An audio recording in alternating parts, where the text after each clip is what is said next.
आज हम लोग क्लास 10th का एनसीईआरटी चैप्टर नंबर 9 फिजिक्स का चैप्टर देखेंगे। इसमें पहला पार्ट आप वीडियो देख चुके हैं क्लास 9 का, जिसमें हम लोग क्या देखे हैं, प्रकाश का परावर्तन और अपवर्तन। इसमें हम लोग देखे हैं प्रकाश का परावर्तन अपवर्तन, फिर देखे हैं प्रकाश ऊर्जा है जिसके द्वारा हम वस्तु को देख सकते हैं, प्रकाश के गुण के बारे में पढ़े हैं, फिर क्या पढ़े हैं, प्रकाश का परावर्तन, प्रकाश के परावर्तन का नियम पढ़ चुके हैं, प्रतिबिंब किसे कहते हैं, वास्तविक प्रतिबिंब आभासी प्रतिबिंब दोनों पढ़ चुके हैं, फिर यहाँ तक समतल दर्पण द्वारा प्राप्त प्रतिबिंब तक हम लोग पढ़ चुके हैं।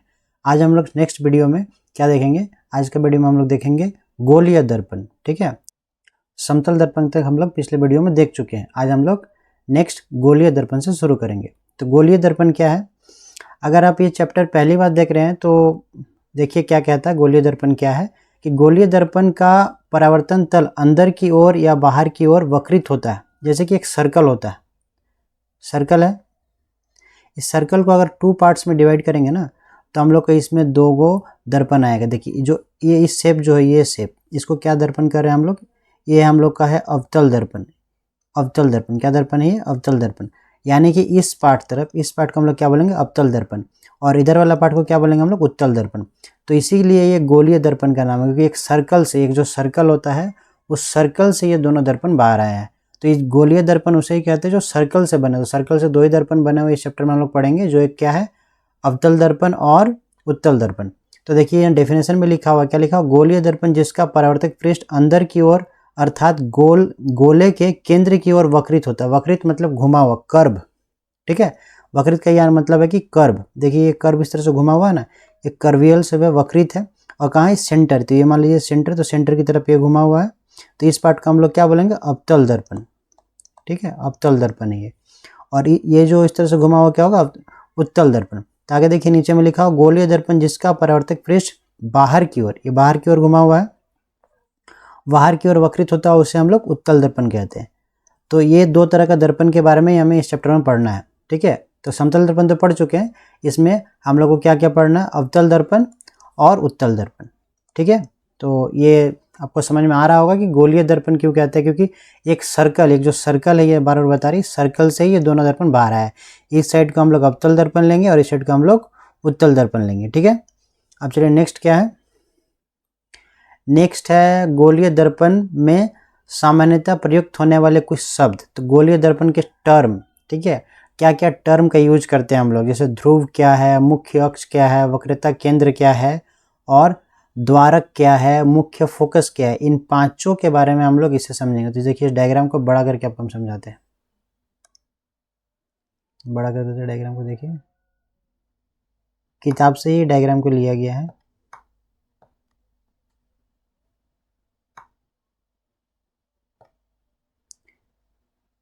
अब देखिए इस डायग्राम को,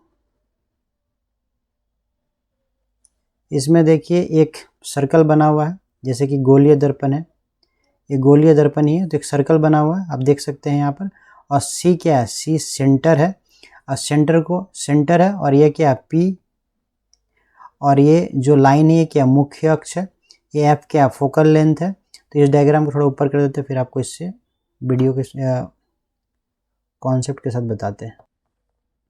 पहला क्या है, पहला ध्रुव। ये ध्रुव क्या कहता है, देखिए पढ़ते हैं पहले। गोलीय दर्पण के परावर्तक पृष्ठ के केंद्र को दर्पण का ध्रुव कहते हैं। बोल रहा है कि गोलीय दर्पण के परावर्तक पृष्ठ के केंद्र को, परावर्तक पृष्ठ के केंद्र को क्या कहते हैं, ध्रुव कहते हैं। यह दर्पण के पृष्ठ पर स्थिर होता है, दर्पण के पृष्ठ पर स्थिर होता है। ध्रुव की प्रायः पी अक्षर से निरूपित किया जाता है, यानी कि ये जो पी पॉइंट है, ये पी, ये क्या है आपका, ये ध्रुव है। क्या है, ये आपका ध्रुव है। ठीक है, ये जो सेंटर पी है, ये जो परावर्तिक पृष्ठ है, यहाँ से क्या होगा, परावर्तित होगा। इसमें हम लोग कौन सा नियम चलेगा, इसमें परावर्तन, प्रकाश का परावर्तन का नियम ही चलेगा। दर्पण में प्रकाश का परावर्तन का ही नियम चलता है। तो इसमें क्या होगा, जो प्रकाश होगी परावर्तित होगी इस जगह से, और वहाँ पे जो बिंदु होगा उसको क्या कहेंगे हम लोग, पी कहेंगे। पी को क्या बोलते हैं, पी से दिखाते हैं ध्रुव को। अब देखिए मुख्य अक्ष किसे कहते हैं, बोल रहा है कि गोलीय दर्पण के ध्रुव तथा वक्रता त्रिज्या के त्रिज्या से गुजरने वाली एक सीधी रेखा को मुख्य अक्ष कहते हैं। मुख्य अक्ष दर्पण के ध्रुव पर अभिलंब होता है। तो ये जो ध्रुव है इस पे क्या है, अभिलंब होता है। ये जो आपको लाइन दिखाई दे रहा है, यहाँ से यहाँ जो स्ट्रेट लाइन गया है, ये होगा आपका मुख्य अक्ष। क्या हो जाएगा, ये मुख्य अक्ष।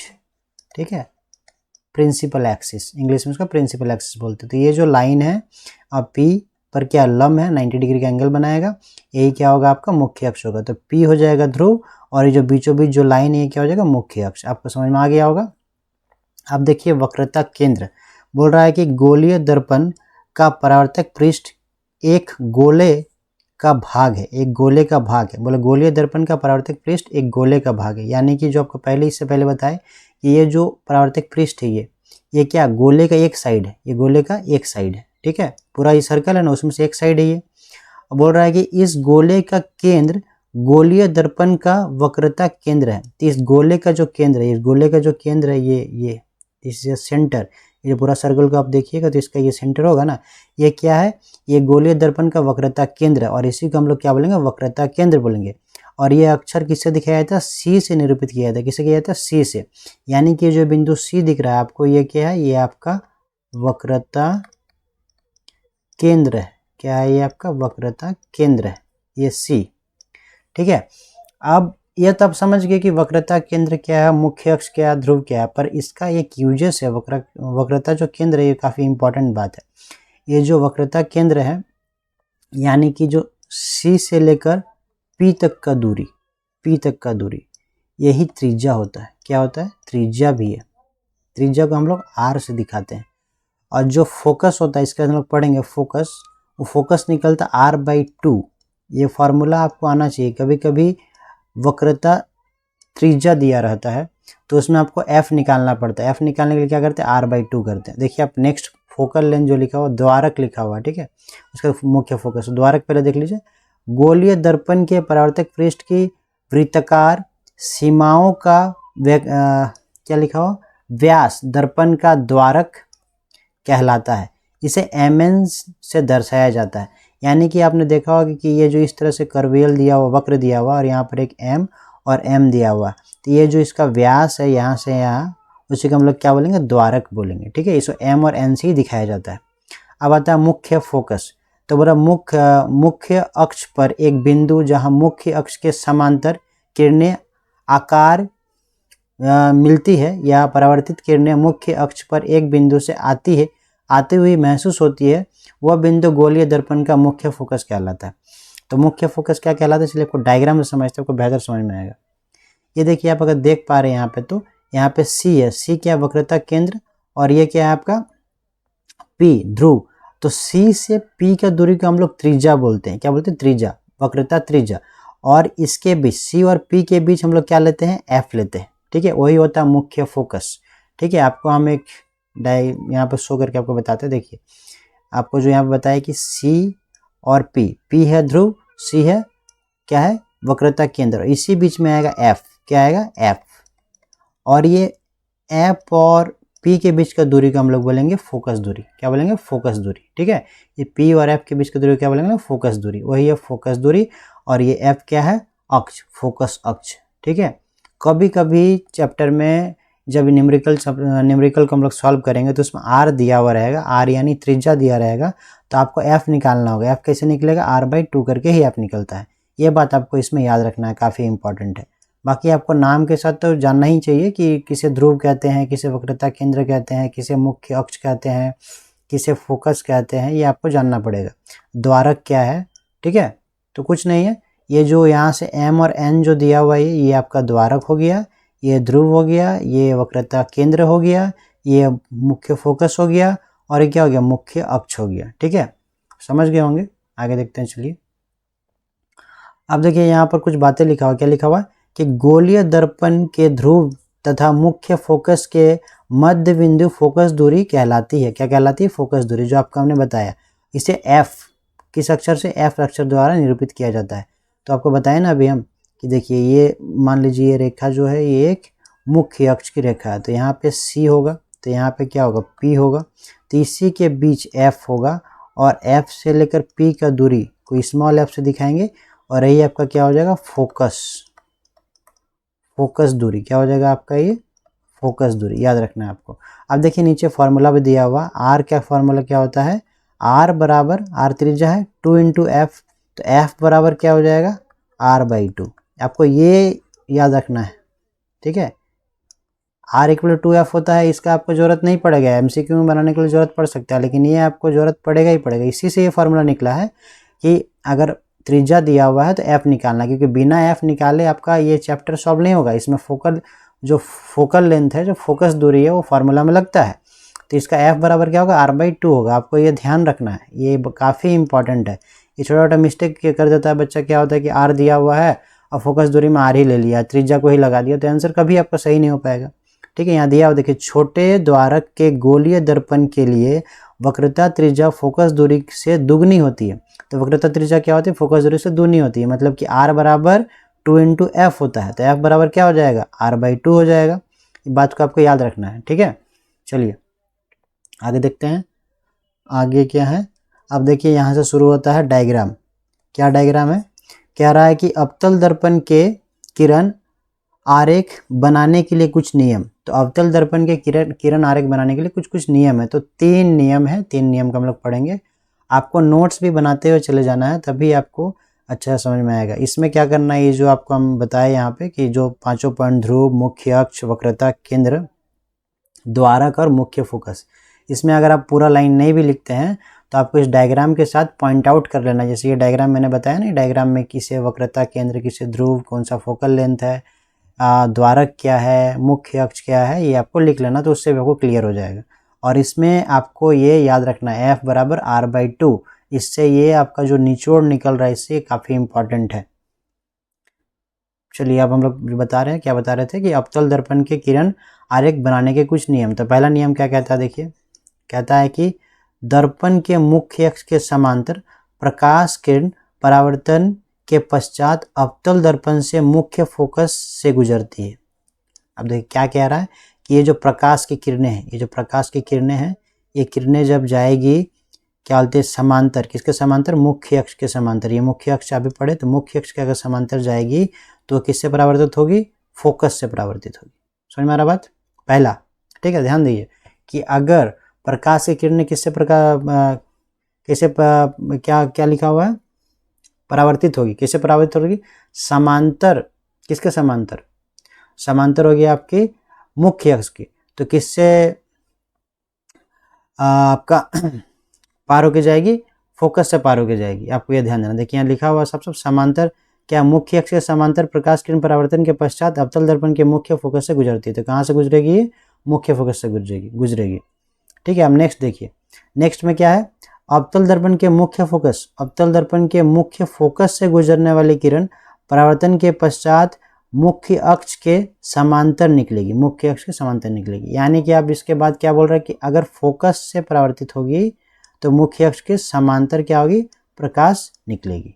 इससे पहले क्या बताया कि अगर समांतर जाएगी, किसी मुख्य अक्ष के समांतर जाएगी तो फोकस से निकलेगी। और इसमें क्या बता रहा, उल्टा, कि अगर फोकस से परावर्तित होगी तो मुख्य अक्ष है ना, मुख्य अक्ष वही ना लिखा हुआ, हाँ, मुख्य अक्ष के समांतर निकलेगी। अब लास्ट क्या है, लास्ट देखिए 3 ही है। लास्ट में क्या रहा है कि अवतल दर्पण के वक्रता केंद्र से गुजरने वाली किरण परावर्तन के पश्चात उसी दिशा में आपस परावर्तित होती है। यानी कि बोल रहा है कि अगर वक्रता केंद्र से प्रकाश क्या होगी, परावर्तित होगी, तो उसी दिशा में फिर से आपस लौट जाएगी, मतलब जिधर से जाएगी उधर से ही लौट आएगी। तो 3 ही है। ठीक है, 3 ही है, आप इस बात को ध्यान दीजिए। पहला बोल रहा है, पहला क्या बोल रहा है कि समांतर जाएगी तो फोकस से निकलेगी। ठीक है, दूसरा क्या बोल रहा है, दूसरा बोल रहा है कि अगर फोकस से जाएगी तो समांतर निकलेगी, फोकस से जाएगी तो समांतर निकलेगी। और तीसरा आपके सामने ये देखिए डायग्राम, तीसरा क्या कह रही है कि सी वक्रता केंद्र से पास होगी तो उसी में फिर आपस लौट जाएगी। याद रहेगा आपको, अवतल दर्पण में, उत्तल दर्पण में भी सेम ही होता है, बस डायग्राम थोड़ा सा अलग है। ठीक है, आगे देखिए। अब देखिए, अच्छा चौथा दिया हुआ, चौथा में क्या है, 4 गो है ना। चौथा में क्या दिया हुआ कि अवतल दर्पण के बिंदु P की ओर मुख्य अक्ष से तिर्यक दिशा में आपतित किरण तिर्यक दिशा में ही परावर्तित होती है। आपतित तथा परावर्तित किरण आपतन बिंदु पर मुख्य अक्ष में समान कोण बनाती है। यहाँ पर आपका परावर्तन का नियम लगता है कि कह रहा है कि अगर जो P है, ध्रुव के पास आएगी तो जिस एंगल से आएगी उसी एंगल से निकल जाएगी। मतलब आपतित किरण का जो एंगल होगा और परावर्तित किरण का एंगल दोनों का सेम होगा, दोनों का कोण सेम होगा। और ये जो बीच में क्या है मुख्य अक्ष, इसको हम लोग लंब ले लेंगे।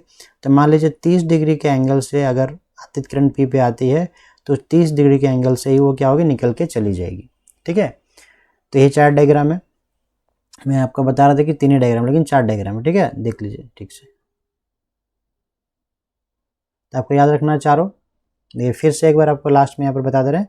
फर्स्ट क्या है, फर्स्ट बोल रहा है कि समांतर जाएगी तो फोकस से निकलेगी। दूसरा क्या कहता है, दूसरा कहता है कि अगर फोकस से जाएगी तो समांतर निकलेगी।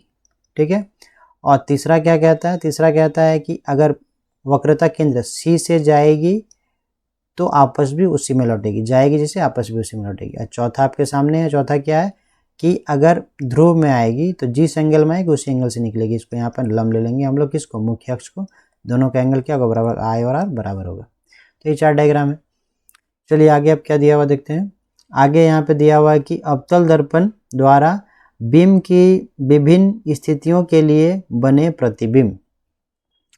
तो अवतल दर्पण द्वारा बीम की स्थिति और स्थितियों में बने प्रतिबिंब। तो आप बीम समझते हैं, बीम क्या होता है? इसको समझने से पहले आपको ये समझना है बीम क्या होता है। प्रतिबिंब तो आपको पहले आपको बता दिया गया पहला वाला वीडियो में। प्रतिबिंब क्या होता है वो भी देख लेते हैं, रिवाइज भी हो जाएगा आपको। ये दोनों बात को पहले समझिए तभी तो आगे बढ़ पाएंगे। बीम का मतलब ऑब्जेक्ट। तो ऑब्जेक्ट क्या है, ऑब्जेक्ट का मतलब है कि जब दर्पण मिरर के सामने हम लोग जाएंगे, जैसे ये मिरर है मान लीजिए, जैसे ये मिरर है, तो इसके सामने हम लोग खड़ा होगा ना कोई आदमी, तो ये क्या होगा, ये बीम होगा जो उसके सामने खड़ा है। और जो उसमें बनेगा, फोटो बनेगा, वो क्या होगा, प्रतिबिंब होगा। क्या हो जाएगा वो, प्रतिबिंब। समझ में आ रहा बात को। तो ऑब्जेक्ट, अगर आप मिरर के सामने, दर्पण के सामने आप जाकर खड़े हुए हैं तो आप हो गए बीम। और जो आपका उसमें फोटो दिखाई देगा, जो इमेज दिखाई देगा, जो आप उसमें देख रहे हैं, वो होगा प्रतिबिंब। आपको ये बात पहले समझना है कि बीम और प्रतिबिंब है क्या। ठीक है, अब उसके बाद क्या होता है कि इस अवतल दर्पण में और उत्तल दर्पण में, तीनों में क्या होता है, 6 पोजीशन होता है। 6 पोजीशन होता है। ठीक है, अब क्या 6 पोजीशन होता है, देखिए यहाँ पर दिया हुआ पहला, किसका पोजीशन, कि इसको स्थिति बोलते हैं हिंदी में। किसका स्थिति, बीम का स्थिति। तो बीम का स्थिति के अनुसार ही क्या होगा, 6 को सब बनेगा, 6 को प्रतिबिंब बनेगा। तो पहला अनंत पर, दूसरा है सी से परे, फिर है सी पर, तथा सी तथा एफ के बीच में एफ पर, और पी तथा एफ के बीच पर। ठीक है, तो ये जनरली एनसीईआरटी बुक में 6 ही दिया हुआ है, लेकिन अगर आप क्या बोलते हैं आईसीएसई बोर्ड में देखिएगा, एवरग्रीन पब्लिकेशन के बुक में, तो उसमें आपको 7 डायग्राम मिलेगा, 7 पोजीशन दिया हुआ है। लेकिन जब सेलिना पब्लिकेशन में देखिएगा तो उसमें आपको 6 ही मिलेगा। तो स्टैंडर्ड यही है, 6 ही आपको देखना है। और एनसीईआरटी के अकॉर्डिंग क्या बोलते हैं जैक बोर्ड में तो आपको 6 देखिए, उसी से आपका बन जाएगा, इससे बाहर आने ही वाला नहीं है। जो आपको बता रहे हैं इसको अगर आप रिवाइज कर लीजिएगा प्रॉपरली, 2-4 बार देख लीजिएगा, तो आपको इस चैप्टर में गलती होने का चांसेस नहीं। फुल प्रूफ इसमें आपको सारा कुछ मिलेगा। पहला पार्ट देखिए, दूसरा पार्ट है, फिर तीसरा पार्ट में लेंस के बारे में बात करेंगे, लेंस में प्रिज्म के बारे में भी बात कर लेंगे, फिर न्यूमेरिकल सॉल्व करेंगे।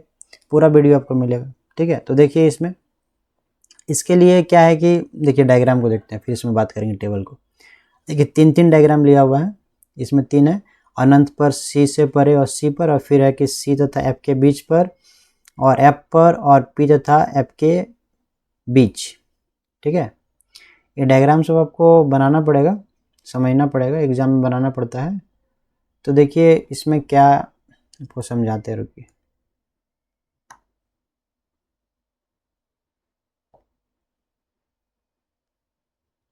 अब देखिए नीचे है, इस तरह से एक मिनट इरेज कर लेते हैं, चलो डिलीट।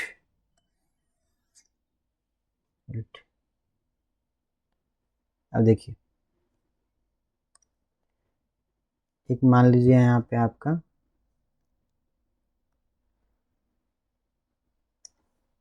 क्या हो गया, अवतल दर्पण हो गया।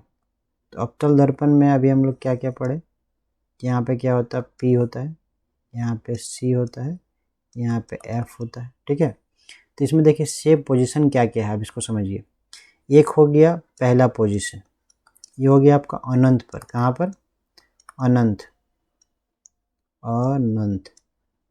फिर हो गया आपका दूसरा पोजीशन, ये भी आपका सी से परे, ठीक है। फिर एक हो गया सी में तीसरा, थर्ड है।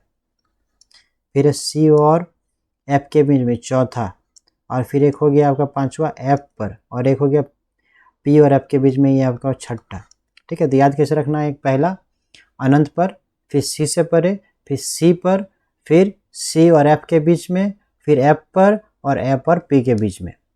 देखिए इस तरह से अरेंज करके आपको याद करना है। इधर वाला भी अरेंज कर दो, देखिए आपको दिया हुआ।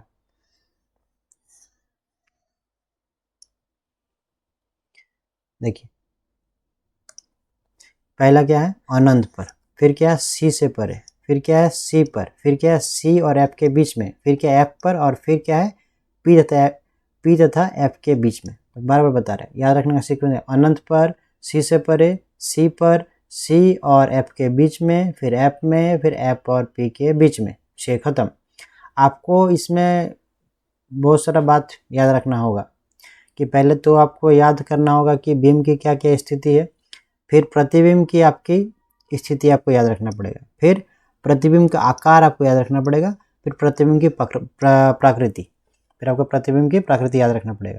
तो आपको जान के काफ़ी अच्छा लगेगा कि 1 से लेकर 5 का प्रकृति सेम होता है, छठा का बस अलग होता है। क्या प्रकृति होता है देखिए, 1 से लेकर 5 का प्रकृति देखिए क्या लिखा हुआ, वास्तविक और उल्टा। और देखिए लास्ट में क्या, आभासी और सीधा, क्योंकि लास्ट का डायग्राम जो उसमें जो प्रतिबिंब है वो इधर बनता है और बाकी सब में इस तरफ बनता है, ठीक है। तो आप देखिएगा अगर ध्यान से, तो आपको याद रखना काफ़ी आसानी होगा कि पांचों का क्या होगा प्रकृति, वास्तविक और उल्टा। आप इसमें एक बात याद रखना आपको कि कोई भी प्रतिबिंब वास्तविक होता है तो उल्टा ही होता है, और कोई भी अगर आभासी होता है तो सीधा ही होता है, ठीक है।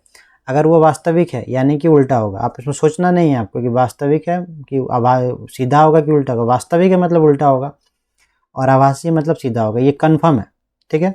तो ये दोनों आपको समझ में आया होगा। बीम की स्थिति याद रखना क्या है, अनंत पर, सी से परे, सी पर, सी और एफ के बीच में, एफ पर और एफ और पी के बीच में। खत्म हुआ। अब आपको रखना प्रकृति, ठीक है। प्रतिबिंब की प्रकृति क्या होगा, पांचों का, अनंत पर क्या होगा, वास्तविक और उल्टा। इसी तरह से आपको कहाँ तक जाएगा, एफ तक क्या हो जाएगा आपका, वास्तविक और उल्टा। और पी और एफ के बीच वाला क्या हो जाएगा, आभासी और सीधा। क्लियर होगा आपको।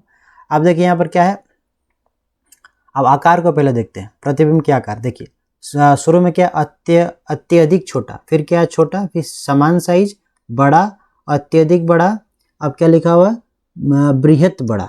तो देखिए इसमें भी सीक्वेंस है, अगर आप इस सीक्वेंस में सब याद रखें तो याद होगा। पहला सीक्वेंस क्या है, पहला एकदम छोटा सा शुरू होता है, एकदम छोटा, एकदम छोटा, अत्यधिक छोटा, फिर छोटा, ठीक है। फिर क्या होगा, सेम, इक्वल साइज, मतलब सी में क्या होता है, सेम होता है, क्योंकि आप देखें ना सी में कि जिस तरह से जितना में जाता है उसी में लौट आता है, लौट के आता है, ठीक है। तो सी में सेम साइज हुआ। अब धीरे धीरे देखिए बड़ा हो रहा है, असेंडिंग ऑर्डर है, बढ़ते क्रम में है, छोटा, अत्यधिक छोटा, ठीक है, फिर छोटा, फिर सेम, फिर बड़ा, है ना, फिर क्या लिखा हुआ, अत्यधिक बड़ा, फिर बृहद बड़ा।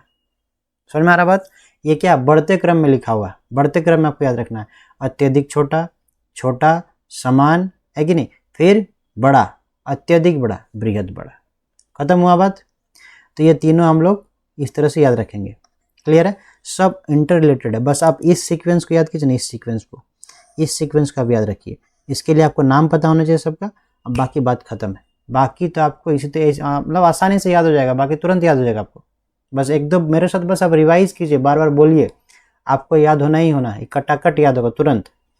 अब देखिए यहाँ पर क्या, प्रतिबिंब की स्थिति, क्या फोकस पर, फिर बिंदु साइज, और क्या है आपका है कि एफ तथा सी के बीच में, सी पर, सी से परे, अनंत पर, दर्पण के पीछे, दर्पण के पीछे। तो देखिए बाकी जितना है सब वास्तविक उल्टा में क्या होगा, इधर बनेगा, और लास्ट लाम इधर बनेगा। समझ में आ रहा बात आपको कि इधर जो पांचों में किधर बनेगा, इसी साइड बनेगा, उल्टा बनेगा, और इधर क्या बनेगा, लास्ट लाम आपको उस साइड बनेगा, ठीक है। आप इसको कैसे याद रखिए, देखिए अब देखिए अनंत में जब है, जब बीम की स्थिति कहाँ पर है, अनंत पर है, तो कहाँ पे बन रहा है, फोकस पर। फिर देखिए जब सी पर है तो सी, एफ और सी के बीच में, एफ और सी के एफ और सी के बीच में, ठीक है, यहाँ पे एफ और सी के बीच में। फिर क्या है, जब सी पे है तो सी पे ही बन रहा है, ठीक है। फिर सी से परे मतलब सी से पहले, फिर अनंत पर, फिर दर्पण के पीछे। आप अगर उसको ध्यान से देखते हैं, अगर आप उसको ध्यान से देखिएगा तो क्या है ये, आप देखिए ये पहले बन रहा ऐप पर, ठीक, ये रिवर्स प्रोसेस, रिवर्स ऐप से आपको पीछे लाना है, ऐप से आपको क्या लाना है, पीछे लाना है। लास्ट वाला छोड़ दीजिए, लास्ट वाला अलग है, लास्ट वाला उधर बनेगा, उसको याद रखना अलग से आपको। बाकी देखिए पीछे आ रहा है, ऐप से शुरू कीजिए। अगर अनंत पे है, ऐप पे बनेगा। अनंत के बाद क्या आता है, सी से परे, सी से परे है तो एफ और सी के बीच में बनेगा। फिर आपको क्या बोल रहा है, सी पे है तो सी पे ही बनेगा, ठीक है। अब क्या आता है कि सी के बाद आता है सी और एफ के बीच में, तो कहाँ पर है, देखिए उसके बाद है आपका सी से परे, क्योंकि उससे पहले पोजीशन सी से परे ही आता है। अब उसके बाद वाला क्या है, उसके बाद वाला आपका है ऐप पर, तो ऐप पर वाला में अनंत में बनेगा, और उसके बाद वाला तो आपको दर्पण के पीछे अलग से याद रखना है। तो हुआ ना पीछे, ऐप से शुरू करना है आपको, पीछे आना है, ऐप से पीछे आना है, समझ में आ रहा बात। तो अगर आपका अनंत पे है तो ऐप पे बनेगा, अगर आपका सी से परे है ऐप और सी के बीच बनेगा। फिर आपका अगर सी पे है तो सी पे ही बनेगा। सी के बाद क्या है, सी और ऐप के बीच में अगर बीम है तो कहाँ पे बनेगा, वहाँ पर आपका बनेगा सी से परे। फिर अगर ऐप में है तो अनंत पे बनेगा, और फिर आपका पीछे बनेगा। समझ में आ रहा बात। तो इसी तरह से ये वाला भी क्लियर हुआ। तो उम्मीद है कि आप लोग को ये टेबल आसानी से याद हो जाएगा। बस रिवाइज कीजिए, बार बार बोलिए, बार बार बोलिएगा, इस पहले इस नंबरिंग को याद रखिए और बार बार बोलिए, खत्म है, तुरंत याद हो जाएगा आप लोग। समझ में आ रहा बात। अब चलिए डायग्राम को देख लेते हैं। तो पहला देखिए, अनंत पे है, कहाँ पे है, अनंत पे। अनंत पे होगा तो प्रकृति हम लोग पहले लिख देंगे। प्रकृति क्या होगा, वास्तविक होगा, वास्तविक और उल्टा, इसका भी वही होगा, इसका भी होगा, हम लोग जानते हैं।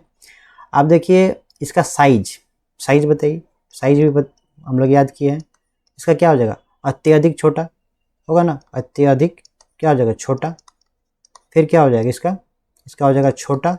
फिर क्या हो जाएगा, समान, समान हो जाएगा, सेम साइज है कि नहीं। अब डायग्राम को देखिए एक बार, देखिए इस तरह से जा रहा है, फोकस से कट रहा है, इधर से ही फोकस से काट लेना है। इसमें देखिए क्या हम लोग रखे हैं ना, सी से परे, इस तरह से एक फोकस से काटना है, और एक क्या है हम लोग लिए हैं एफ से, और वो इधर निकल गया, तो क्या यहाँ पर कटता हुआ बनाए हैं, बनाए हैं कि नहीं बनाए। डायग्राम को देखिए, डायग्राम में क्या है कि डिस्टेंस सेम होता है सबका, डिस्टेंस आपको सेम लेके बनाइएगा, प्रॉपरली बन जाएगा, ठीक है। ज़्यादा टेंशन नहीं लेना, एक दो बार प्रैक्टिस कीजिए, बनाइए, आपका बनेगा, ठीक है।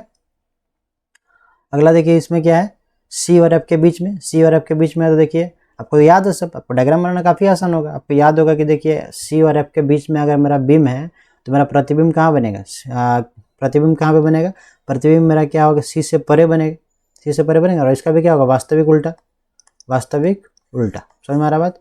ये भी क्या होगा, वास्तविक उल्टा। ये क्या हो जाएगा, आभासी, ये क्या हो जाएगा, आभासी और सीधा। ये तो हम लोग जानते हैं कि कोई भी अगर आभासी है तो सीधा ही होगा, आभासी है तो सीधा ही होगा, ठीक है। आप देखिए इसमें, इसका डायग्राम को इसमें देखिए पीछे बना है ना, पीछे बनता है, दर्पण के पीछे बनता है, बाकी समय दर्पण के आगे ही बनता है। समझ में आ रहा बात। देखिए इसका क्या है, ऐप पर बीम है तो प्रतिबिंब कहाँ बनेगा, अनंत पे बनेगा, तो पहले ही पढ़ चुके हैं। चलिए आगे बढ़ते हैं। अब देखिए उपयोग, ये एमसीक्यू क्वेश्चन में काफ़ी पूछता है। एमसीक्यू क्वेश्चन में दर्पण के उपयोग के बारे में क्वेश्चन आता ही आता है। तो देखिए सामान्यतः दर्पण टॉर्च, कहाँ, टॉर्च, सर्च लाइट, वाहनों की हेडलाइट, प्रकाश का शक्तिशाली समांतर किरण पुंज प्राप्त करने के लिए किया जाता है। तो आपको याद रखना, टॉर्च, सर्च लाइट और वाहनों की हेडलाइट में। दूसरा क्या है, दंत विशेषज्ञ, दंत विशेषज्ञ जो दांत का डॉक्टर होता है या दांत का जो चेकअप करता है उसके, वो डॉक्टर यूज करता है।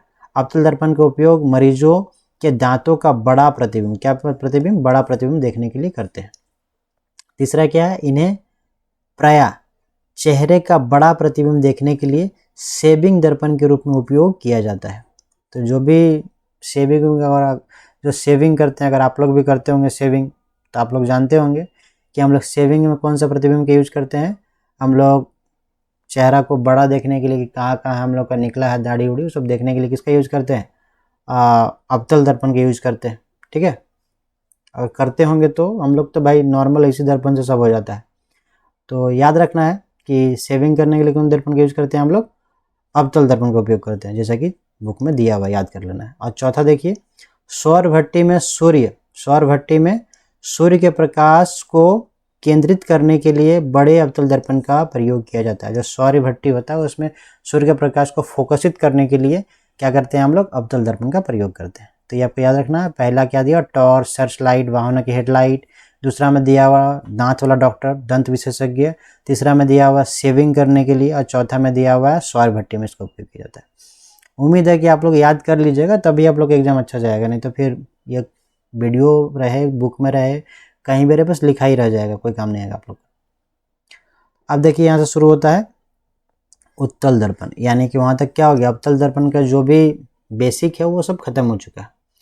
अब देखिए अवतल दर्पण का क्या दिया हुआ है। अवतल दर्पण में इसमें भी 4 डायग्राम दिया हुआ है। जैसे कि अवतल में दिया हुआ तो उत्तल का है वो। अवतल में क्या दिया हुआ है, देखिए अवतल दर्पण के किरण आरेख बनने के कुछ नियम, उसी तरह से भी क्या है, उत्तल दर्पण बनने के किरण आरेख के कुछ नियम। तो देखिए यहाँ पर क्या दिया, उत्तल दर्पण बनने के कुछ किरण आरेख के नियम। तो सेम इसमें भी वही चारों है। क्या है, उत्तल दर्पण के मुख्य अक्ष के समांतर प्रकाश किरण परावर्तन के पश्चात दर्पण के मुख्य फोकस से क्या होती है, अपसारित होती प्रतीत होती है। यानी कि देखिए यहाँ से क्या हो रहा है, ये समांतर किरण आ रही है और ये जा रही है इधर। ऐसा प्रतीत हो रहा है कि यहाँ से निकल के जा रहा है, कहाँ से, फोकस से निकल के जा रहा है, लेकिन ये पार नहीं हो रहा है, ये पार हो नहीं रहा है, ऐसा प्रतीत हो रहा है, ये पार नहीं हो रहा है, क्योंकि ये क्या परावर्तन है।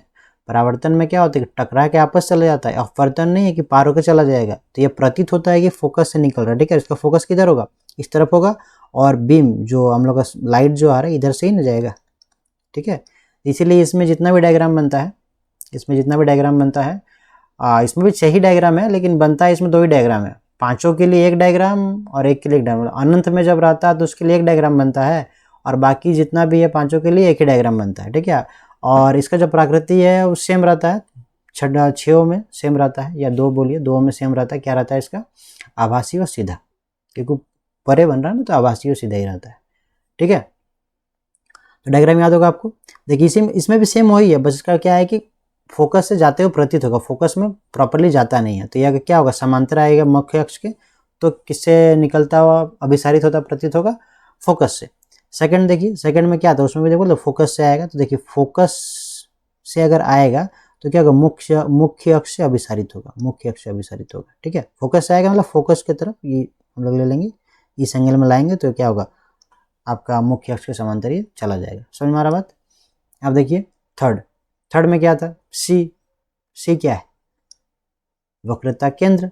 तो वक्रता केंद्र में अगर प्रकाश आएगी तो उसी से प्रकाश निकल के चली जाएगी, फिर आएगी मतलब पार नहीं हो रही है, वहां टकरा रही, वहीं से चली जा रही है, कि वहां से हम लोग उसी एंगल में लेंगे, ठीक है, आता हुआ प्रतीत होगा। अब चौथा में देखिए क्या होगा, अगर पी ध्रुव से आएगी, जिस एंगल से आएगी उसी एंगल से निकल के चली जाएगी। मतलब अवतल दर्पण और उत्तल दर्पण दोनों में जो भी क्या बोलते हैं ये किरण आरेख खींचने के नियम है, दोनों में सेम ही नियम है, बस डायग्राम में थोड़ा सा फर्क है, बस नियम सेम है। आपको भी उसमें 4 नियम दिया हुआ, इसमें भी 4 नियम दिया हुआ। पहला क्या है, समांतर आएगी फोकस से निकल जाएगी, फिर क्या, फोकस से आएगी तो समांतर निकल जाएगी, है ना। उसमें शुरू में क्या बताया आपको, अगर समांतर आएगी तो फोकस से निकल जाएगी, फिर दूसरा में फोकस से आएगी तो समांतर निकल जाएगी।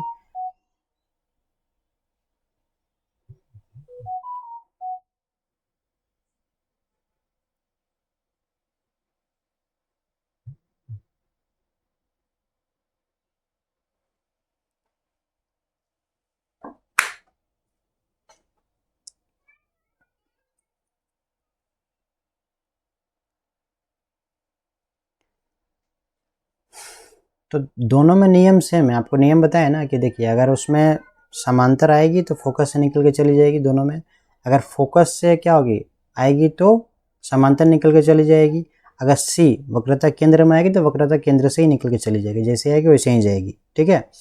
और बाउंस बैक बोलिए उसको एकदम। और चौथा में क्या है कि अगर जिस एंगल से पी ध्रुव में आएगी उसी एंगल से ध्रुव से निकल के चली जाएगी, ठीक है। तो नियम सेम है, बस डायग्राम थोड़ा डिफरेंस है कि इसमें उस तरफ बनता है, किसमें उत्तल दर्पण में पीछे तरफ सारा बनेगा, और मतलब पीछे से लेके बनाएंगे, और अवतल दर्पण में सो आगे बनता है। अब देखिए इसका, इस टेबल में देखिए 2 ही पॉइंट दिया हुआ, पहला दूसरा, पोजीशन 6 ही है, पहला क्या अनंत पर, फिर क्या अनंत दर्पण के ध्रुव P के बीच में, ठीक है। तो जैसा कि आपको हम बताए इस तरह से ले लीजिए, ठीक है। इसमें देखिए एक पहला हो गया अनंत पे, इसका भी ले लीजिए उस तरह से। क्या ले सकते हैं यहाँ पर, जैसे आपका C ले लीजिए, यहाँ पर F ले लीजिए, तो ये क्या हो जाएगा दूसरा, ये आपका C पे तीसरा, ये बीच में चौथा, ये पांचवा, ये छठा। तो क्या हो गया दूसरा, ये तीसरा, ये चौथा, पांचवा और ये छठा, ठीक है।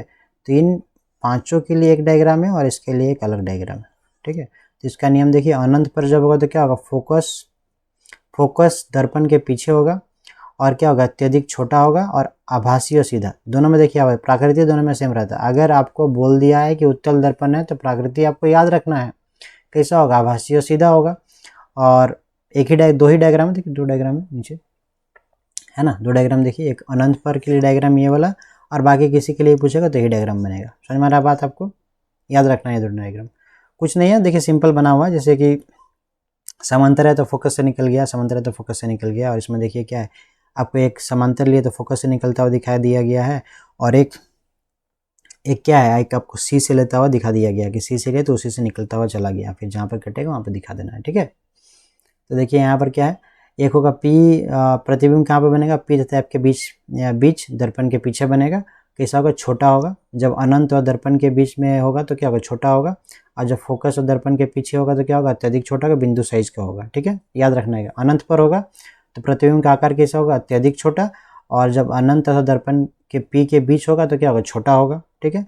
प्रतिबिंब की स्थिति देखिए, अगर जब अनंत पर होगा तो फोकस पर दर्पण के पीछे बनेगा, और अनंत और दर्पण P के बीच में जो होगा तो कहाँ पर, P और F के बीच में बनेगा। क्लियर है, याद कर लेना है इसका आपको। कभी कभी एग्जाम में कभी कभी एग्जाम में उत्तल दर्पण से क्वेश्चन पूछ देता है, डायग्राम बनाने के लिए, किरण आरेख खींचने के लिए बोल देता है, तो उसमें फिर आपको दिक्कत हो सकता है, क्योंकि बच्चे लोग ज़्यादातर क्या होता है कि अवतल दर्पण को पढ़ता है, अवतल दर्पण में 6 डायग्राम है तो सोचता है कि 6 डायग्राम से आएगा। लेकिन कभी कभी उत्तल दर्पण से भी पूछ दिया जाता है, तो आप दोनों को पढ़ लीजिए ध्यान से। अब इसमें भी देखिए उपयोग है, ये भी MCQ में काफ़ी इंपॉर्टेंट हो जाता है। उपयोग, उत्तल दर्पण का क्या उपयोग है, देखिए क्या बोल रहा है, उत्तल दर्पण का उपयोग सामान्यतः वाहनों में किया जाता है। इनमें क्या हुआ, ड्राइवर अपने पीछे के वाहनों को देख सकते हैं। उत्तल दर्पण को इसलिए प्राथमिकता दी जाती है क्योंकि यह सकेंद्री, सीधा तथा छोटा प्रतिबिंब बनाते हैं और ड्राइवर को अपने पीछे के बहुत बड़े क्षेत्र को देखने में समर्थ बनाते हैं।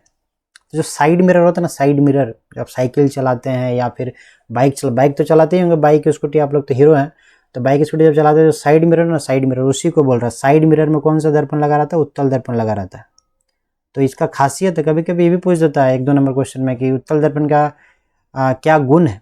तो उत्तल दर्पण का गुण है कि क्या बनाता है, ये छोटा, एक देखिए यहाँ लिखा हुआ क्या करता है, ये दी जाती है क्योंकि सदैव सीधा और कैसा बनाता है, छोटा प्रतिबिंब बनाता है। कैसा बनाता है, हमेशा ये सीधा प्रतिबिंब बनाएगा और छोटा प्रतिबिंब बनाएगा। तो इससे क्या होगा, पीछे का बड़ा एरिया को देख पाइएगा तो आपको गाड़ी चलाने में आसानी होगा, ठीक है। तो साइड मिरर में इसका उपयोग किया जाता है, वाहनों के साइड मिरर में। और दूसरा क्या है, दूसरा है दुकान में इसका इस्तेमाल सिक्योरिटी दर्पण के रूप में किया जाता है। मतलब दुकान में लगा देने से क्या होता है कि आपको पीछे का पूरा एरिया देख पाइएगा, बड़ा सा एरिया। तो अगर कोई आपका कुरकुरे, चिप्स या फिर सोना चांदी कुछ भी आपका दुकान में हो तो निकाल रहा तो पता चलेगा आपको, ठीक है। तो इसका 2 ही उपयोग इसमें दिया हुआ है, क्या क्या है, एक आपका क्या साइड मिरर में, और एक दिया हुआ आपका क्या बोलते हैं, दुकानों में, ठीक है, याद कर लीजिएगा इसको। अब चलिए आगे देखते हैं। आप क्या दिया हुआ है, गोलीय दर्पण द्वारा परावर्तन के लिए चिन्ह परिपाटिका। तो ये चिन्ह परिपाटिका आप लोग इसको पढ़ लीजिएगा, आपको हम डायग्राम से समझा देते हैं, तो उससे क्या होगा, आपको बेहतर समझ में आएगा। बाकी नोट्स तो आपके पास है ही, आपको इसको स्क्रीनशॉट लेके लिख लीजिएगा, अभी हम समझाते हैं, उसके बाद फिर आप देखिए, इसको पढ़ भी देंगे कि उससे रिलेट हो रहा है कि नहीं हो रहा है, ठीक है। एक बार आप डायग्राम को देखिए, इसे समझने की कोशिश करते हैं। तो देखिए ये चिन्ह जो परिपाटिका है, इसमें आपको पहले ये आप समझिए कि क्या क्या होता है, ठीक है। और क्या है नीचे भाई, अच्छा यू भी आपके बारे में बताया है, आवेदन नहीं फॉर्मूला, ठीक है, अच्छा अच्छा। तो देखिए पहले आप ये समझिए कि यू किसे कहते हैं, व्हाट इज यू। यू है बीम की दूरी, बीम की दूरी को हम लोग यू बोलते हैं। वी किसे बोलते हैं, वी बोलते हैं प्रतिबिंब की दूरी। किसे बोलते हैं हम लोग? प्रतिबिंब की दूरी। फिर इसमें आता है और क्या है, इसमें h होता है। क्या होता है? h। h क्या है? बीम का आकार, साइज। फिर आता है एच डैश। ये क्या होता है? प्रतिबिंब का आकार। याद हो गया? यू क्या है? बीम की दूरी। वी क्या है? प्रतिबिंब की दूरी। और एच क्या है? बीम का आकार। और एच डैश क्या है? प्रतिबिंब का आकार। आप इन चारों बातों को पहले याद कर लीजिए, ठीक है। इसको हम इरेज कर देंगे, आप लिख लीजिएगा। यू मतलब बीम की दूरी, वी मतलब प्रतिबिंब की दूरी, एच मतलब बीम का आकार, और एच डैश मतलब प्रतिबिंब का आकार, ठीक है। आप देखिए यहाँ पर कोई भी दर्पण लीजिए, कोई भी, ठीक है। दो ही दर्पण के बारे में मेनली हम लोग पढ़ेंगे अभी, उत्तल दर्पण और अवतल दर्पण। तो ये जो शेप दिया हुआ है, ये आपको मान लीजिए कि अवतल दर्पण का दिया हुआ है, ठीक है। उत्तल दर्पण तो ऐसे दिया रहता है। तो इसमें देखिए, जब हम लोग ये पढ़ते हैं ग्राफ वाला, तो ग्राफ में क्या होता है? ऊपर में होता है y और नीचे क्या होता है? y dash. इधर क्या होता है? x dash. और इधर क्या होता है? x। ये ऊपर का जो साइड है प्लस होता है, ये नीचे माइनस होता है। इधर ये प्लस हो गया, इधर ये माइनस हो गया। इसको आप सेम टू सेम यहाँ लगा दीजिए, ठीक है। यहाँ पर देखिए, यहाँ पे लगा के आप देखिए। अब देखिए जो इधर का साइड है, ये वाला, यहाँ से यहाँ तक, यहाँ से यहाँ तक, ये क्या होगा? ये नेगेटिव होगा। क्या होगा? ये नेगेटिव होगा। हिंदी में क्या बोलते हैं? ऋणात्मक बोलते हैं, ठीक है। माइनस में होगा। और इधर का जो पार्ट है क्या होगा? प्लस में होगा। समझ में आ रहा? ये जो ऊपर जो भी चीज़ हम लोग देखेंगे ऊपर तरफ, ये क्या होगा? प्लस में होगा। और नीचे जो भी देखेंगे क्या होगा? वो माइनस में होगा। समझ में आ रहा बात आपको? ठीक है।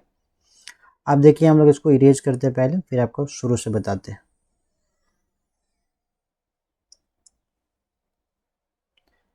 तो ठीक है, ऊपर की ओर क्या हो जाएगा? सब ऊपर की ओर प्लस। इधर क्या हो जाएगा? सब प्लस लेंगे। इधर क्या ले लेंगे? प्लस ले लेंगे। नीचे की ओर क्या ले लेंगे? लोग माइनस ले लेंगे। और इधर क्या ले लेंगे? माइनस ले लेंगे, ठीक है। इससे जिसको मेजर करेंगे माइनस लेंगे। तो देखिए क्या दिया हुआ, ऊपर की ओर प्लस होता है, नीचे की ओर क्या होता है? नीचे की ओर माइनस होता है। इधर क्या होता है? इधर के देखिए, दाएं ओर की दूरी प्लस होता है, बाएं ओर की दूरी माइनस होता है, ठीक है। बीम बाएं ओर हो, बीम किधर होता है? बाएं ओर, ठीक है।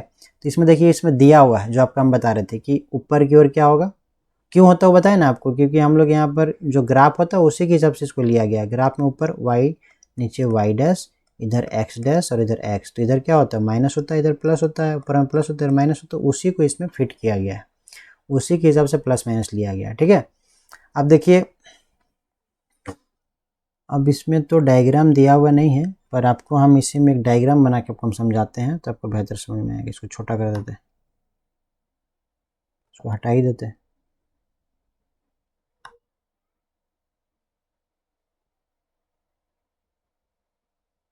हाँ ठीक है, अब बनाने में ठीक रहेगा। अच्छा, फ्री हैंड बताने में ही आप लोगों को बेहतर समझ में आएगा। चलिए हम लोग एक ले लेते हैं दर्पण, ले लिए। इस दर्पण में आप लोग इसका नाम बताइएगा कमेंट में कि कौन सा दर्पण है। सी, यहाँ पे एफ, ठीक है, हो गया। इसको किससे दिखाते हैं? एम एन से। ये क्या हो जाएगा? फोकस दूरी। ये क्या हो गया? वक्रता केंद्र। यहाँ पे पी लेना भूल गए हैं, बताइए आप लोग। ये ध्रुव है। ये क्या हो गया? ये मुख्य अक्ष हो गया, ठीक है। अब देखिए यहाँ पे मान लीजिए एक क्या है, इधर खड़ा है, बीम है। क्या है ये? बीम। तो बीम को हम लोग किससे लेंगे? ए बी से दिखाते हैं। ये क्या है? बीम है, ये बीम है। समझ में आ रहा बात आपको? तो जो यहाँ से बी से लेकर यहाँ तक इसका दूरी होगा, वो क्या होगा? यू होगा। क्या होगा? यू। और यू क्या है? क्या है? बीम की दूरी। क्या है ये? बीम की दूरी, ठीक है। अब हमको बताइए कि बीम की दूरी को हम लोग किससे नापेंगे? इसी रेखा से नापेंगे ना, इसको हम लोग इसी तरह से नापेंगे ना। तो ये किस में आएगा? माइनस में आएगा कि नहीं आएगा? माइनस में आएगा ना, क्योंकि अभी हम लोग देखिए इस डायग्राम में देखिए क्या होता है कि इस साइड में जो भी यहाँ पर देखिए, इसको ही बना लेते हैं तो आसानी होगा। इधर क्या होगा? माइनस, इधर प्लस, ऊपर में प्लस, इधर क्या हो जाएगा? माइनस। तो इस साइड जो भी आएगा क्या होगा? माइनस में आएगा। यानी कि यू जो बीम की दूरी हो क्या होगा? माइनस में आएगा। अगर कोई भी दर्पण हो, उत्तल दर्पण हो अवतल दर्पण हो, दो ही दर्पण है, उसमें बीम किधर खड़ा होता है, बाईं ओर खड़ा होता है कि नहीं, बाईं ओर। तो बाईं ओर खड़ा रहने से क्या होगा, बीम की दूरी हमेशा ऋणात्मक ही होती है, क्या होगा, माइनस में। मतलब अगर आपका क्वेश्चन में ऐसा लिखा हुआ नहीं रहता है कि u -20 -40, बस उसमें लिखा रहा है कि बीम की दूरी, ठीक है, बीम की दूरी 20 सेंटीमीटर, तो आपको लिखना है u बराबर -20। आपको क्वेश्चन में बताएगा नहीं कि भैया ये जो आपका दिया हुआ है बीम की दूरी ये -20 है, ऐसा नहीं बोलेगा आपको, बस बोलेगा बीम की दूरी।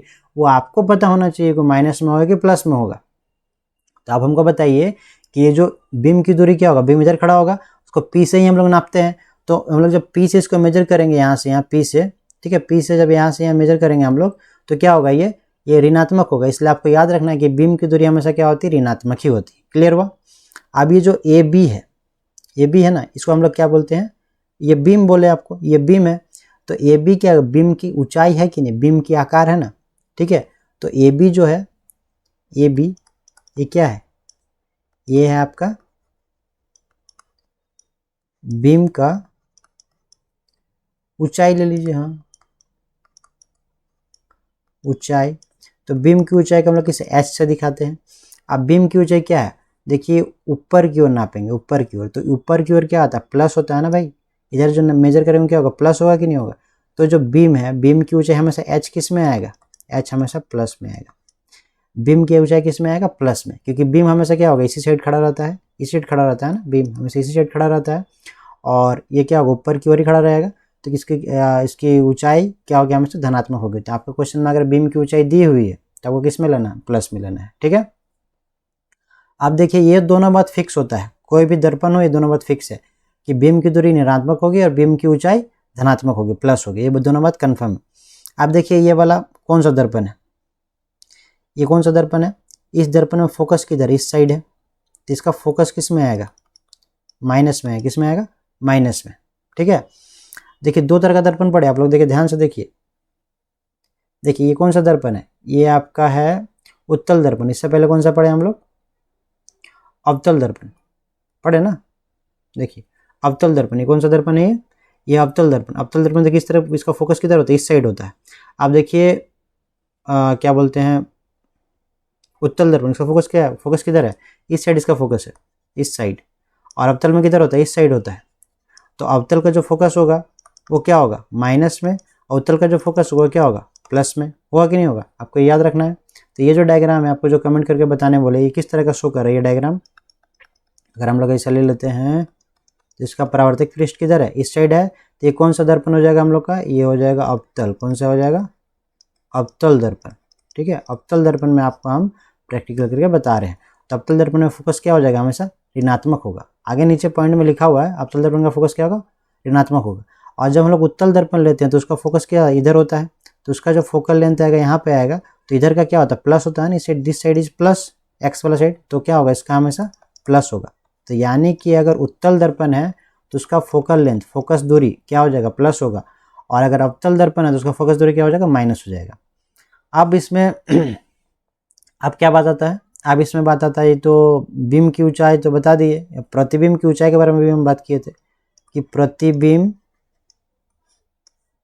की ऊंचाई, दिख ही नहीं रहा पेन से, दिख रहा, ठीक है। प्रतिबिंब की ऊंचाई हम लोग क्या बताते हैं, एच डैश। तो प्रतिबिंब की ऊंचाई तो निर्भर करता है कि प्रतिबिंब किस तरफ बन रहा है, ठीक है। और अगर आपको याद हो, अगर आप याद कर लिए मेरे साथ, तो हम लोग देखें कि ये जो अवतल दर्पण में है, अवतल दर्पण में पांचों का पांचों जो 5 डायग्राम बनता है वो किधर बनता है, इस साइड बनता है। और उसका प्राकृतिक कैसा होता है, उसका प्राकृतिक होता है वास्तविक और उल्टा। तो ये नीचे तरफ इस तरह से बनेगा उल्टा, यानी कि ये बी ऊपर हो जाएगा, ए नीचे हो जाएगा, ठीक है। और इसका दूरी जब हम लोग इधर से नापेंगे, इस साइड से पी से, तो ये भी तो माइनस में आएगा, आएगा कि नहीं आएगा।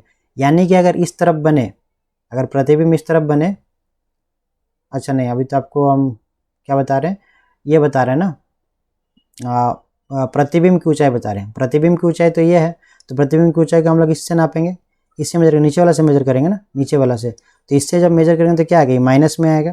और अगर इस साइड ऊपर में होगा, इस साइड जब बनेगा तो ऊपर में बनेगा, तो इसका मेजर हम लोग किससे करेंगे, ऊपर वाला से करेंगे, तो इसमें किस में आएगा, प्लस में आएगा।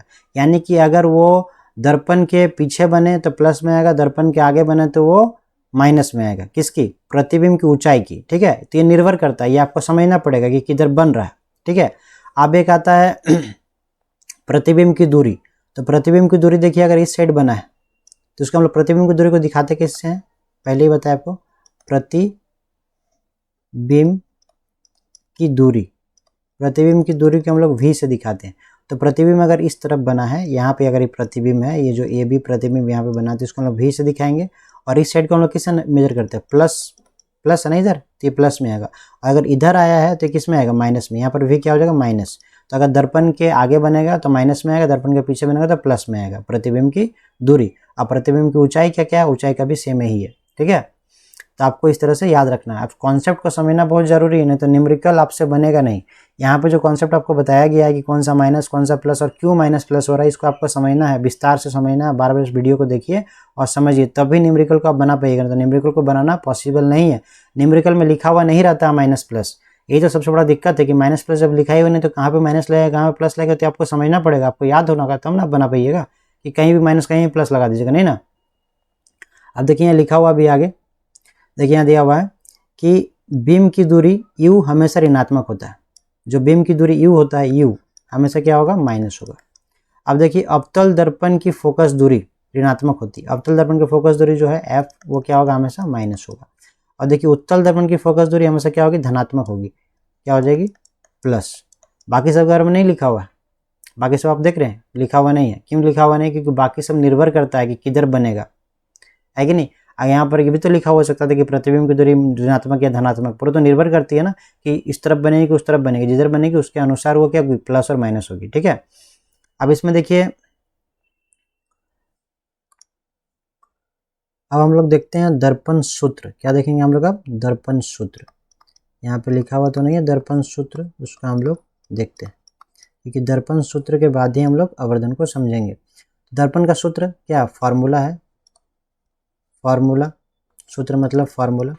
तो क्या फार्मूला होता है दर्पण का, फार्मूला होता है 1/v प्लस 1/u बराबर 1/f। ठीक है, 1/v plus 1/u equals to 1/f, ये क्या है, दर्पण सूत्र। ये फार्मूला आपको याद कर लेना है। क्या फार्मूला है, 1/v plus 1/u equals to 1/f। ठीक है, आप इसमें ये तो समझ ही गए ना, बार बार आपको बता रहे कि v क्या है, v है प्रतिबिंब की दूरी, प्रतिबिंब की दूरी। ठीक है, u क्या है, u है बिंब की दूरी। ठीक है, और f क्या है, f तो आप जान ही रहे हैं, f क्या है, फोकस दूरी।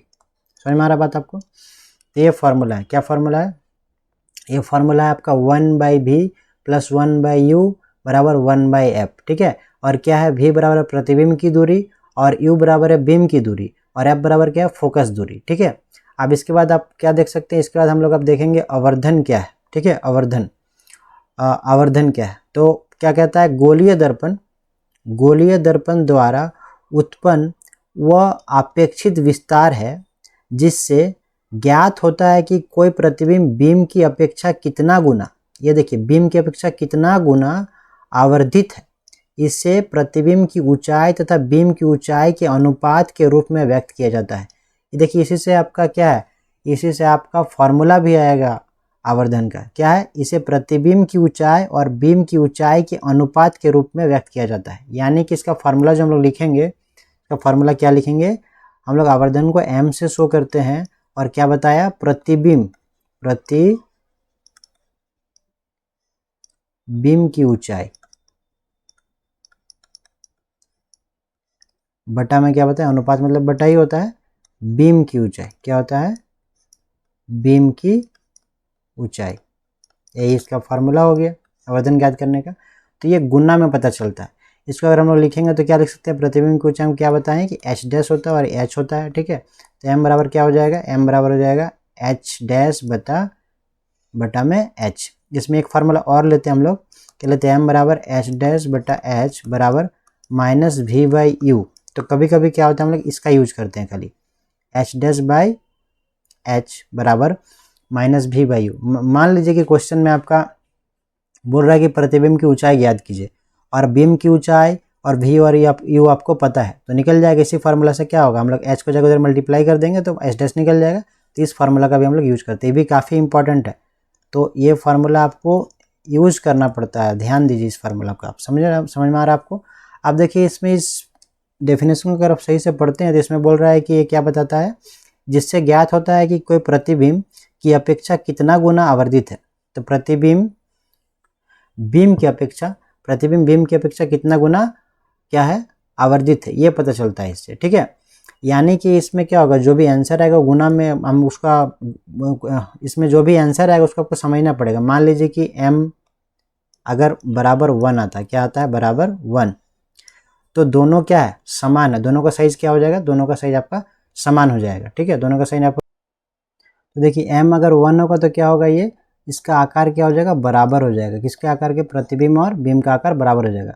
और m अगर मान लीजिए कि 1 से बड़ा है, 1 से अगर बड़ा है, 1 से क्या हो जाएगा, बड़ा हो जाएगा। m is a greater than 1, 1 से बड़ा है अगर m, तो इसमें क्या हो जाएगा, इसमें उसका आकार क्या होगा, बड़ा होगा। क्या हो जाएगा, किसका आकार बड़ा हो जाएगा, प्रतिबिंब का आकार बड़ा हो जाएगा। और इसमें एक कंडीशन और हो सकता है कि m 1 से छोटा हो, 1 से भी क्या हो जाए, छोटा पॉइंट में आ जाए, तो क्या हो जाएगा, प्रतिबिंब का आकार छोटा हो जाएगा। ठीक है, ये एमसीक्यू में भी पूछता है, एमसीक्यू में पूछा है कि m इक्वल्स टू 1 तो क्या होगा, प्रतिबिंब का आकार, प्रतिबिंब का आकार क्या हो जाएगा, बड़ा हो जाएगा। अगर m 1 से छोटा है तो क्या हो जाएगा, नहीं बड़ा है, 1 से क्या बड़ा है तो प्रतिबिंब का आकार क्या हो जाएगा, बड़ा हो जाएगा। और अगर m 1 से छोटा है तो प्रतिबिंब का आकार क्या हो जाएगा, छोटा हो जाएगा। ठीक है, इसमें एक बात और आता है, इसे तो अनुपात में आपका आएगा ये, तो इसमें m इसमें एक क्वेश्चन और बन जाता है कि m अगर मान लीजिए माइनस में आ गया, किस में आ गया, माइनस में, और m इसमें एक आ सकता है आपका प्लस में। तो m अगर आपका माइनस में आता है, m अगर आपका माइनस ऋणात्मक में आएगा तो प्रतिबिंब वास्तविक बनेगा। और m जो आवर्धन अगर आपका किस में आएगा, धनात्मक में आएगा तो प्रतिबिंब कैसा बनेगा, आभासी बनेगा। ठीक है, आपको ये दोनों बात याद रखना है कि अगर ऋणात्मक आएगा तो क्या हो जाएगा, वास्तविक, और अगर धनात्मक आएगा तो आभासी। ठीक है, और यहाँ क्या है, m अगर 1 के बराबर आएगा तो क्या हो जाएगा, प्रतिबिंब बीम के बराबर होगा। m अगर 1 से बड़ा आएगा तो प्रतिबिंब बीम से बड़ा होगा, और m अगर 1 से छोटा आएगा तो प्रतिबिंब बीम से छोटा होगा। ठीक है, और ये फॉर्मूला क्या हो गया, m equals to H dash by H. ये हम लोग क्या निकालने के लिए, ये हम लोग m का वैल्यू निकालने के लिए पता लगाते हैं, फिर हम लोग बताएंगे कितना गुना है वो बताने के लिए।